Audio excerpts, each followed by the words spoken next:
வணக்கம், வெல்கம் சுலக தமிழா. தினம் ஒரு சம்மர் ரெசிப்பியில் இன்றைக்கி நம்ம பார்க்க போகிற ரெசிபி ஒரு குழம்பு ரெசிபி. பூசணிக்காய், அதுவும் வெள்ளை பூசணிக்காய் மோர் குழம்பு. வாங்க எப்படி செய்யறதுன்னு பார்க்கலாம். பூசணிக்காய் மோர் குழம்பு வைக்கிறதுக்கு இப்போ வெள்ளை பூசணிக்காய் வாங்கி வச்சுருக்கேங்க, இந்த சைஸு.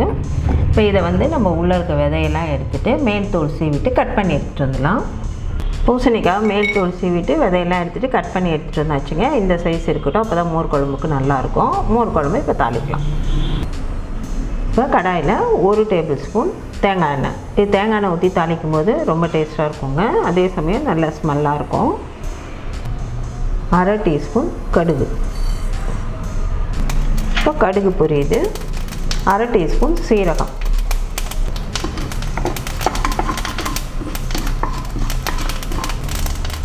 கொஞ்சமாக கருவேப்பிலை.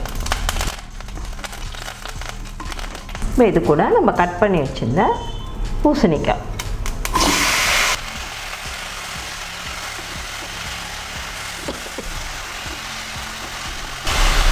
அரை டீஸ்பூன் பெருங்காயத்தூள். இப்போ இது வதங்கிறதுலே வெந்துடும், இதுக்கு தண்ணி எதுவும் சேர்க்க தேவையில்லை. இந்த காய் வரைக்கும் உப்பு சேர்த்துக்கலாம்.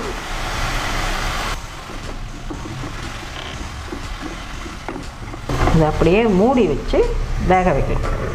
வேகட்டும். இது நடுவில் கொஞ்சம் எடுத்து கலரி விட்டுக்கோங்க, ஏன்னா அடி பிடிச்சிரும், பார்த்து கலரி விட்டுக்கோங்க. பூசணிக்காய் இப்போ வெந்துகிட்ருக்குங்க. பூசணிக்காய் வேகத்துக்குள்ளே இதுக்கு ஒரு மசாலா ரெடி பண்ணிக்கலாம். 1 டேபிள் ஸ்பூன் துவரம்பருப்பு, 1/2 டேபிள் ஸ்பூன் பச்சரிசி. இப்போ ரெண்டையும் நான் 1/2 மணி நேரம் ஊற வச்சு எடுத்து வச்சுருக்கேன். இப்போ இதை நம்ம மிக்ஸி ஜாரில் சேர்த்துக்கலாம். இது கூட ஒரே ஒரு பச்சை மிளகா, ஒரு பெரிய துண்டு இஞ்சி, ஒரு 5 சின்ன வெங்காயம், 1/2 டீஸ்பூன் சீரகம், 1 டேபிள் ஸ்பூன் அளவு தேங்காய். இப்போ இதெல்லாம் நல்லா நைஸாக அரைச்சி எடுத்துகிட்டு வந்துடலாம். இப்போ அரைச்சி எடுத்துகிட்டு வந்தாச்சுங்க. இப்போ நம்ம தயிரை நல்லா கடைஞ்சிடலாம். இப்போ 1 கப்பு தயிர் எடுத்துருக்கேங்க. இது ரொம்ப புளிப்பு இல்லாத தயிராக பார்த்து எடுத்துக்கோங்க. கொஞ்சம் புளிப்பு இருந்தால் பரவாயில்ல, நல்லா தான் இருக்கும். 1/4 டீஸ்பூன் மஞ்சள் தூள். நம்ம காய்க்கு ஆல்ரெடி உப்பு போட்டோம். இப்போ இந்த தயிர் வரைக்கும் உப்பு சேர்த்துக்கலாம். இப்போ அதை நல்லா விஸ்க் வச்சு அடிச்சிக்கலாம். இல்லை நீங்கள் மோர் மத்து இருந்தால் கூட நல்லா கடைஞ்சிக்கலாம். நல்லா க்ரீமியாக ஆகிற வரைக்கும் நல்லா அடித்தா நல்லாயிருக்கும் மோர் குழம்பு. இல்லாட்டா திரியாக இருக்கும், அதனால் நல்லா க்ரீமாக வர வரைக்கும் நல்லா அடிச்சுக்கலாம். நல்லா க்ரீமியாக வந்துடுச்சு பாருங்கள், நல்லா கெட்டியாக இந்த அளவு இருந்தால் போதும். திரின்னு எதுவுமே இருக்கக்கூடாது. மோர் நல்லா கடைஞ்சி எடுத்தால் எப்படி இருக்கும் அந்த மாதிரி இருக்கணும். இதில் நம்ம அரைச்சிட்டு வந்த விழுதை கலந்துடலாம்.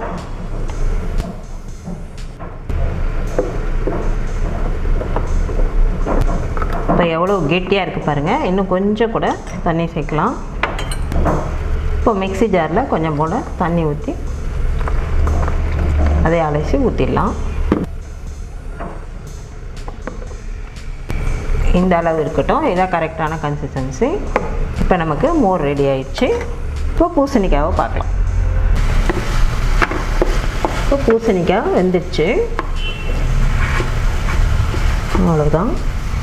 இப்போ நம்ம கடைஞ்சி வச்சுருக்க தயிர், அந்த மசாலா எல்லாத்தையும் சேர்த்து இதில் சேர்த்துக்கலாம்.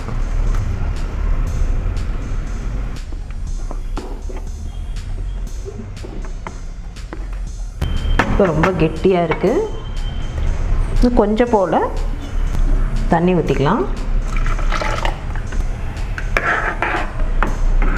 அவ்வளோதான், ரொம்ப நேரம் கொதிக்கலாம் வேணாம், ஒரு கொதி வந்தால் போதும், இறக்கிடலாம். இப்போ நல்லா நுரக்கட்டி வருது பாருங்கள், உங்களுக்கே பார்த்தா தெரியும். அங்கங்கே பபிள்ஸ் வருது, நுரையும் சேர்ந்தாப்பில் வருது. அதான் ரொம்ப கொதிக்க விடக்கூடாது மோர் குழம்ப. கொதிச்சதுன்னா உங்களுக்கு தண்ணி ஆகிடும், அவ்வளோதான். இப்போ இந்த ஸ்டேஜில் கொத்தமல்லி தழை தூவிடலாம்.